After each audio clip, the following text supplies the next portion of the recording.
வணக்கம், நான் உங்கள் சிவா. போன வருஷம் வந்து ஒடிசா ரயில் விபத்து நடந்துச்சு. இந்த வருஷம் சிறுசவ ரயில் விபத்து நடந்துச்சு. பட் இன்னைக்கு ஜூன் 17ஆம் தேதி வெஸ்ட் பெங்கால் ஒரு ட்ரெயின் விபத்து நடந்திருக்கு.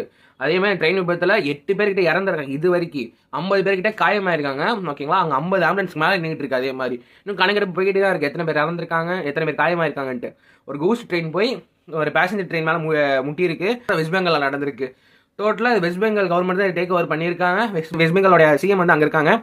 அதே மாதிரி பார்த்தோம்னா வெஸ்ட் பெங்கால் இந்த விபத்தை வந்து ஹேண்ட் ஓவர் பண்ணிக்கிட்டு இருக்காங்க. இன்னும் வந்து அங்கே இருக்கிற காலேஜஸ்ல, அங்கே ஸ்கூல்ஸ்ல வந்து மக்கள் ஸ்டே பண்ணிக்கிட்டு இருக்காங்க. பிகாஸ் ரொம்ப சிறு விபத்து இல்லைங்க, அவ்வளோ பெரிய விபத்து. இது 3 கோச் வந்து தடம் போடன்னு இருக்காது, ஒன்று மேலே ஒன்று நின்றுட்டு இருக்கு. சைடில் உங்களுக்கு ஃபோட்டோஸ்லாம் போடுறேன். அதே மாதிரி நியர்பை ஆக்சுவலி இந்த திருப்பூரால இருந்து ட்ரெயின் கிளம்பி கொல்கத்தா வரைக்கும் போகுது. ஓகேங்களா, அதே மாதிரி நியர்பை ஸ்டேஷன் இந்த ட்ரெயின் வந்து நடுவில் தான் போய் முட்டி இருக்கு. நம்ம ஆக்சுவலி ஒடிசா ட்ரெயின் போய் முடிச்சுல, இந்த சைடில் ட்ரெயின் கூஸ் ட்ரெயின் நின்று அங்கே ட்ராக் சேஞ்ச் பண்ணி விட்டு கூஸ் ட்ரெயின் மேலே ஒடிசா ட்ரெயின் ஏறிச்சுல, அதே மாதிரி தான் இங்கே நடந்திருக்கு. இது எங்கே போய் நிற்குது? இந்திய ரயில்வேஸ் இது கொஞ்சமாச்சு மாற்றணும்னு சொல்லி நம்பிக்கிட்டு இருந்தோம். பட் இன்ன வரைக்கும் இந்தியன் ரயில்வேஸ் எதுவுமே பண்ணல. சரி பார்ப்போம், இதுக்கு அடுத்து எத்தனை பேர் இறந்துருக்காங்கன்னு பார்ப்போம்.